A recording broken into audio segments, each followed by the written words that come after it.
pas de temps à perdre pour les nouveaux ministres. Les installations ont débuté ce matin. 5 ministres ont pris officiellement fonction ce jour même.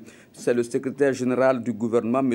Alain Thierry Jean-Baptiste Ouattara, qui a officié les cérémonies d'installation. C'était en présence de Evelyne Dabiré. Au nom de leur Excellence, Monsieur le Président de la Transition, Président du Faso, et de celui de son Excellence, Monsieur le Premier ministre, chef du gouvernement. C'est par cette formule que ces différents ministres ont été installés dans leurs fonctions. Mais avant cet instant solennel, ce sont les secrétaires généraux qui ont signifié leur engagement à travailler pour le service public.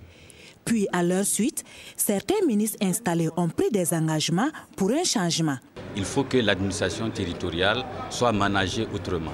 Ici, le domaine du foncier pue tellement qu'on n'a pas besoin, n'est-ce pas, de se rapprocher pour sentir, n'est-ce pas, cette odeur-là. C'est dire à quel point, à ce niveau, nous devrons également travailler donc à revoir un certain nombre de dossiers des parcelles, etc., pour que les attentes des populations soient prises en compte. Beaucoup de travail qui a été commencé sur les grands dossiers portant sur les crimes de sang et les crimes économiques. Il y a un élan, je pense, de l'intérieur, mais qui était bloqué, j'allais dire, de l'extérieur. Alors, je crois que nous allons nous atteler ensemble à débloquer tout ce qui pesait pour que la justice ne puisse pas faire son travail. Pour d'autres, ce sont les urgences qui vont imprimer la cadence. Et on a parlé donc évidemment il n'y a pas longtemps de toutes ces questions liées au manque de moyens matériels, humains et techniques au niveau des différentes instances de la communication qui ne les permettent pas d'accomplir à bon escient leur mission. Donc il faut arriver à solutionner cela.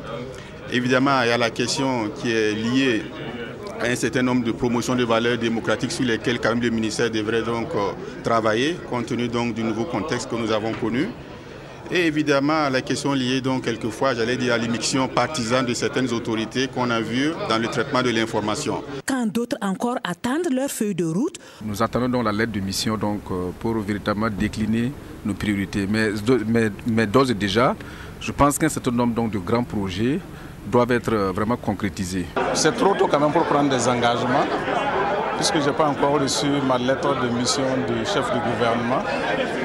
Alors, sous quel signe? Je pense que c'est sous le signe, comme on dit, de l'intégrité, du refus de la corruption, du refus de l'impunité. Mais dans leurs propos d'installation, les différents ministres ont tous promis de s'inscrire dans la dynamique du changement amorcé depuis l'insurrection populaire des 30 et 31 octobre dernier.